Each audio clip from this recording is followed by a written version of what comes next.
अस्सलाम वालेकुम, hi everyone, कैसे हैं आप सब। उम्मीद करती हूँ कि आप सब अच्छे होंगे और मज़े में होंगे।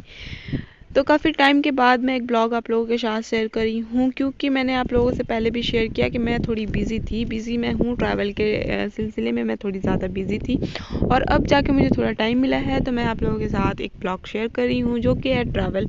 इस ब्लॉग में मैं आपसे को ट्रैवल की गाइडलाइंस और टिप्स भी शेयर कर दूँगी, क्योंकि हम जा रहे हैं इंडिया सऊदी से, और अभी हम आए हैं पीसीआर टेस्ट करवाने, क्योंकि पीसीआर टेस्ट रिक्वायर्ड है।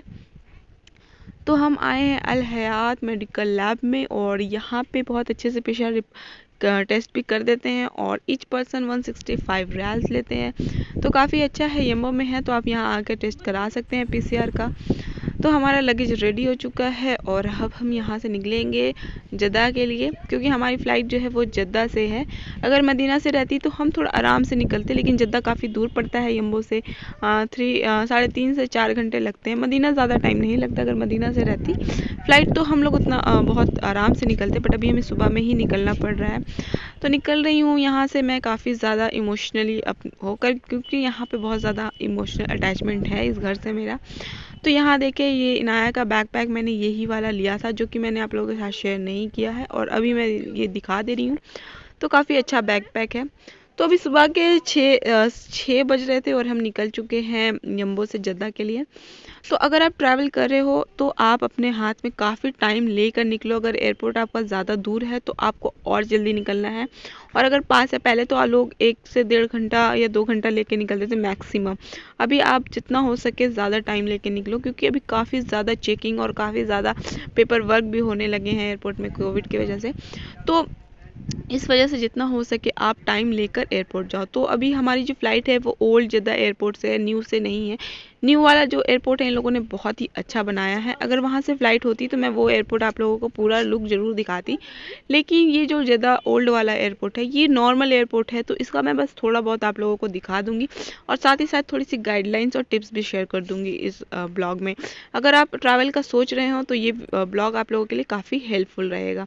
तो यहाँ पे जो है आपको डॉक्यूमेंट जो है वो पीसीआर रिपोर्ट और वैक्सीनेशन सर्टिफिकेट, और साथ में एयर सुविधा फॉर्म लेके जाना है। एयर सुविधा फॉर्म जो है वो यहाँ नहीं लगने वाला, आपको लगेगा अगर आप कनेक्टिंग फ़्लाइट ले रहे हो तो वहाँ जहाँ पे आपकी कनेक्टिंग फ़्लाइट है वहाँ दिखाना होगा, और साथ ही आप इंडिया जब जाओगे तो वहाँ पे दिखाना होगा। तो अगर आप सऊदी से ट्रैवल करें तो यहाँ एयर सुविधा फॉर्म की ज़रूरत नहीं है, यहाँ बस पीसीआर दिखाना है और आपको वैक्सीनेशन सर्टिफिकेट की। आप इकामा और वीज़ा जो भी है वो आप अपना ओरिजिनल कैरी करें, उसके कुछ पेपर वर्क करने की ज़रूरत नहीं है, पेपर लेने की ज़रूरत नहीं, क्योंकि वो लेते नहीं है। तो हमारा जो है चेकिंग टाइम 2 PM का है, हम ये वेट कर रहे हैं। और यहाँ पे एक और मैं आप लोगों को इन्फॉर्मेशन दे देती हूँ जमजम से रिलेटेड, जो मेरे साथ भी कन्फ्यूज़न था, क्या जमजम ले जाने दे रहा है। तो हाँ जी, ये ले जाने दिया जा रहा है जमजम।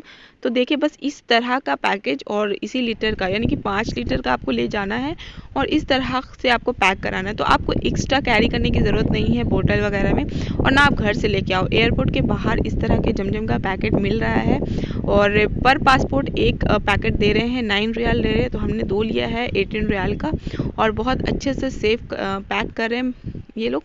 तो आप इस तरह से ही ले जा सकते हैं, एक्स्ट्रा आपको ले जाना नहीं है, क्योंकि वो आपका वेट बढ़ जाएगा, केजी में काउंट होगा। और ये जो है ये फ्री ऑफ केजी है, मतलब आप अगर इस तरह की जमजम ले जाएंगे तो ये लोग कोई केजी में ऐड नहीं करते, ये फ्री जाता है, बस आपको 9 रियाल देना होगा एक बॉक्स का। तो हमने यही जमजम लिया। आप एक्स्ट्रा जो लगेज में मत कैरी करें, बेकार है, क्योंकि जब ये मिल ही रहा है 5 लीटर का आपको, तो फिर क्यों आप एक्स्ट्रा लगेज में कैरी करेंगे। तो अभी हम वेट कर रहे हैं, चेकिंग टाइम हमारा 2 PM का है। तो हमने यहाँ पे अलबेक खाया है, क्योंकि अब काफ़ी पहले आ गए थे एयरपोर्ट में, हमारे पास काफ़ी टाइम था। तो हमने यहाँ पे चिकन फ्लेट्स नगेट्स और चिकन ब्रोस्ट मंगाया है। फ़िश का भी ये कहीं पे भी सप्लाई नहीं हो रहा, फ़िश इन लोगों ने बंद कर दिया है। तो यहाँ पे बस चिकन ही हमने मंगाया है, चिकन का नगेट्स और ब्रोस्ट। उसके बाद हम जाएंगे लगेज चेकिंग का, और उसके बाद ही इमिग्रेशन करवा लेंगे अपना। तो यहाँ पे मैं आपको बता दूं कि जब चेकिंग का टाइम आता है तो यहाँ पे चेकिंग भी काफ़ी ज़्यादा स्ट्रिक्टली हो रही है। लोगों ने शूज़ वगैरह भी उतरवाया था चेकिंग के टाइम में, बॉडी चेकिंग का। तो मैं यहाँ पे आपको एक और टिप्स दूंगी कि अगर आप ट्रैवल कर रहे हैं, तो अगर आप लेडीज़ हैं तो आप जितना कम हो सके अपने बॉडी में ज्वेलरी हो सके तो कम कैरी करें। अगर गोल्ड कैरी कर रहे हैं तो आप पहन के जाएं, लेकिन अगर आर्टिफिशियल है तो आप उसे लगेज में ही डाल के रखें, क्योंकि सारी चीज़ इन लोगों को उतार के दिखाना होता है। तो यहाँ पे चेकिंग वगैरह हो गई है। और लगेज चेकिंग की भी मैं आपको बता दूं कि जब आप लगेज कैरी करो तो जितना हो सके कैरी करो कम लगेज, और अगर ज़्यादा है तो उसे क्वांटिटी आप बढ़ा लो, लेकिन एक ही लगेज में आप 30 केजी 32 केजी मत करना, क्योंकि यहाँ पे बहुत ज़्यादा ये लोग प्रॉब्लम क्रिएट कर रहे हैं। अगर आपका 1 केजी भी बढ़ेगा तो ये 75 रियाल ले रहे हैं 1 केजी का पर केजी। तो आप कोशिश करें उतना ही लगेज कैरी करें जितने की ज़रूरत है। और अगर आपकी लगेज ज़्यादा हो रही है तो आप क्या करें, ऑनलाइन मॉडिफाई करा सकते हैं लगेज का। वहाँ पे 3 लगेज अगर है तो आप 4 मॉडिफाई करें। तो उसमें क्या होता है कि आपको अगर एक्स्ट्रा लगेज होता है तो वो लोग मेंटेन कर देते हैं। अगर ऑनलाइन आप वहाँ पे 11 या 12 रियाल लेते हैं अगर आप मॉडिफाई करवाएंगे अपना टिकट को। तो कोशिश करें अगर आपके पास ज़्यादा लगेज है तो आप मॉडिफाई करवा लें, और अगर कम है तो आप छोटे छोटे ही लगेज में केजी को कर ले काउंट। एक लगेज में ज़्यादा केजी ना डालें, क्योंकि बहुत ज़्यादा प्रॉब्लम हो रहा है यहाँ पे एयरपोर्ट में लगेज को लेके। तो हमने ऑनलाइन करवा लिया था, इस वजह से हमारे पास लगेज ज़्यादा थे तो इसलिए हमने ऑनलाइन ही मॉडिफाई करवा लिया। 3 की जगह हमने 4 करवा लिए हैं बड़े बड़े लगेज में, तो हमारा सारा लगेज आराम से चला गया। तो यहाँ पे मैंने लगेज का भी आप लोगों को जो इन्फॉर्मेशन है वो दे दिया है।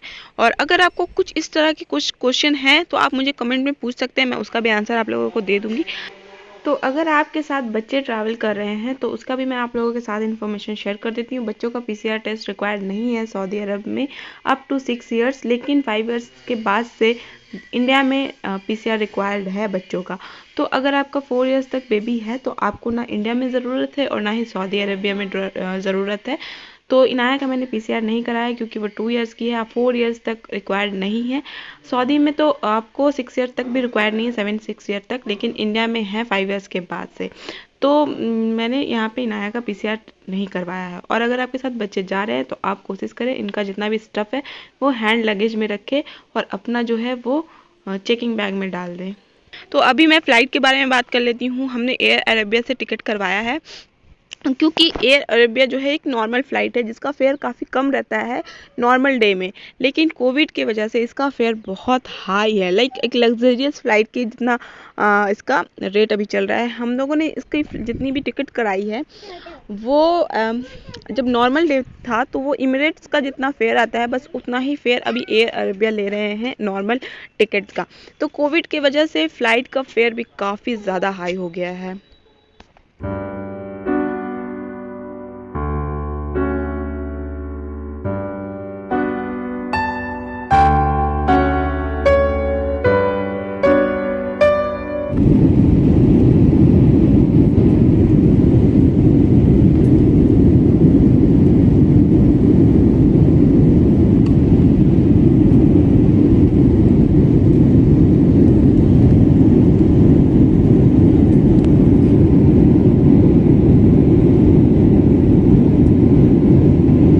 अब मैं थोड़ा सा आप लोगों को अंदर का दिखा देती हूँ एयर अरेबिया की फ़्लाइट का।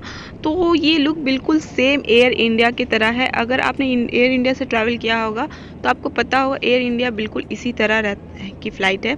3 सीटर है इस साइड और 3 सीटर है वो साइड, तो बिल्कुल सेम एयर इंडिया की तरह ही ये फ़्लाइट है। और यहाँ पे जो आपको मिलता है फूड वो भी एयर इंडिया के जैसा है। तो ये है चिकन टिक्का सैंडविच, ये टिकट के साथ ही मिलता है। और ये वेज बिरयानी है जो हम लोगों ने ऑनलाइन अलग से बुक किया है। तो आप अगर मील अपना चाहें तो ज़्यादा कर सकते हैं, वो ऑनलाइन आप कर सकते हैं। और यहाँ पे भी आप फ़्लाइट में भी ले सकते हैं। फ़्लाइट में आप अगर लोगे तो थोड़ा ज़्यादा आपको महंगा पड़ेगा, अगर ऑनलाइन कराएंगे तो थोड़ा सा कम पड़ेगा। तो हम लोगों ने ऑनलाइन ही करा लिया, वेज बिरयानी एक्स्ट्रा ऐड करवाया है हमने अपने मील में। तो फूड भी ठीक था, अच्छा था। नॉर्मल फ़्लाइट है। अगर आप सोचोगे लग्जरियस फ़्लाइट में ट्रैवल करना तो मैंने कतर एयरवेज से ट्रैवल किया हुआ है, वो काफ़ी ज़्यादा अच्छी फ़्लाइट है, बहुत ही अच्छी लग्जरियस है। अगर आप इकोनॉमिक क्लास में भी ट्रैवल करोगे तो आपको बहुत लग्जरियस फीलिंग आने वाली है, क्योंकि मैंने कतर एयरवेज से फ़्लाइट किया हुआ है। मैंने एयर इंडिया से भी फ़्लाइट ट्रैवल किया है। तो एयर इंडिया बिल्कुल एयर अरेबिया जैसी है, लेकिन कतर एयरवेज बहुत अच्छी है, एमिरेट्स बहुत अच्छी है। तो वो लग्जरियस फ़्लाइट है। ये नॉर्मल फ़्लाइट है, लेकिन कोविड की वजह से ये इसका फेयर भी काफ़ी ज़्यादा हाई है। तो अभी हम पहुंच चुके हैं दुबई में, क्योंकि हमारी कनेक्टिंग फ़्लाइट है इंडिया टू सऊदी या सऊदी टू इंडिया भी डायरेक्ट फ़्लाइट ओपन नहीं हुआ है, तो हमें अभी कनेक्टिंग फ़्लाइट ही लिए है। तो यहाँ हमारा शारजा में वेटिंग है। शारजा में हम 2 घंटा 30 मिनट या 3 घंटा के करीबन हमारा वेटिंग है। यहाँ पे हमने वेटिंग करना है, उसके बाद हम शारजा से जाएंगे न्यू दिल्ली। तो शारजा से अगर आपकी कनेक्टिंग फ़्लाइट है तो यहाँ पे भी मैं बता देती हूँ, यहाँ पे भी चेकिंग बहुत ही स्ट्रिक्टली हो रही है। ज़्यादा मैंने बस अपना बैंगल दिखा दिया था, उन लोगों ने खोलने नहीं कहा था, बस चेकिंग कर लिया था। लेकिन शारजा में यहाँ पे मुझे अपना बैंगल्स भी खोलना पड़ा और साथ में मुझे इनाया का भी बैंगल्स मुझे वहाँ पे खोल के चेकिंग में डालना पड़ा। तो यहाँ पे जद्दा से भी ज़्यादा स्ट्रिक्टली हो रहा है चेकिंग। तो ये सारी जो चेकिंग वगैरह है, ये मैं बार बार बोल रही हूँ, जितना कम हो सके आप अपने ज्वेलरी को अपने बॉडी में कैरी करो। बहुत ज़्यादा खोलना पड़ रहा है और फिर पहनना पड़ रहा है, तो बस जितना कम हो सके आप कैरी करें। तो यहाँ शारजा एयरपोर्ट में मैंने एक चीज़ बहुत ही अच्छी नोटिस की है, वो ये USB चार्जर। इन लोगों ने सिटिंग चेयर के बीच में एक USB चार्जर प्रोवाइड किया है, जो कि बहुत आसान हो गया है ट्रैवलर के लिए।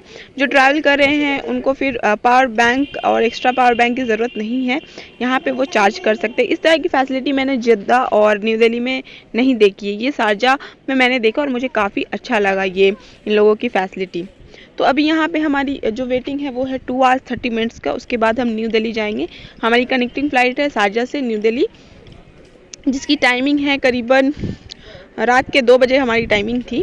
तो अब यहाँ से हम जाएंगे न्यू दिल्ली, और न्यू दिल्ली में हमें क्या क्या डॉक्यूमेंट्स लग रहे हैं वो भी मैं आपको बता देती हूँ। न्यू दिल्ली में हमारा PCR नेगेटिव रिपोर्ट्स लग रहा है, और एयर सुविधा फॉर्म लग रहा है, और साथ में बोर्डिंग पास जो है स्टम्प किया हुआ वो भी लग रहा है। तो एयर सुविधा फॉर्म आप ऑनलाइन सबमिट करके आएँ। जब आपका PCR रिपोर्ट आ जाए नेगेटिव, आप उसी वक्त एयर सुविधा फॉर्म भर लें, क्योंकि ये मस्ट है। और RT-PCR का भी मैं आपको बता देती हूँ, वो रैंडमली 2% को ले रहे हैं। वो भी अगर कोई नॉन रिस्क कंट्री से आ रहा है तो उसमें 2%, अगर रिस्क कंट्री से आ रहे हैं तो आपको वहाँ पे एयरपोर्ट पे ही करवाना होगा। और अगर आप डोमेस्टिक कनेक्टिंग फ़्लाइट ले रहे हैं तो भी आपको करवाना होगा वहाँ पे PCR। तो हमने कनेक्टिंग फ़्लाइट नहीं लिया, हम यहाँ दिल्ली में एक दिन स्टे करेंगे, उसके बाद हम अपने घर जाएंगे। तो यहाँ पे दिल्ली एयरपोर्ट में भी मैंने ये 2-3 चीज़ है जो आपका लगने वाला है। और बहुत ही रेयर 2% लोग हैं जिनको PCR की ज़रूरत, RT-PCR की ज़रूरत पड़ेगी। हम लोगों को ज़रूरत नहीं पड़ी, हमने अपना PCR रिपोर्ट दिखाया, वही हमारे लिए बहुत है, क्योंकि हम नॉन रिस्क कंट्री से आ रहे थे। तो उम्मीद करती हूँ आज की जो इन्फॉर्मेशन वीडियो है ट्रैवल से रिलेटेड वो आप लोगों को अच्छी लगी होगी। मेरे चैनल पे अगर नए हैं तो चैनल को कर लीजिए सब्सक्राइब। मेरी वीडियो अगर आप लोगों को अच्छी लग रही हो तो करिए लाइक।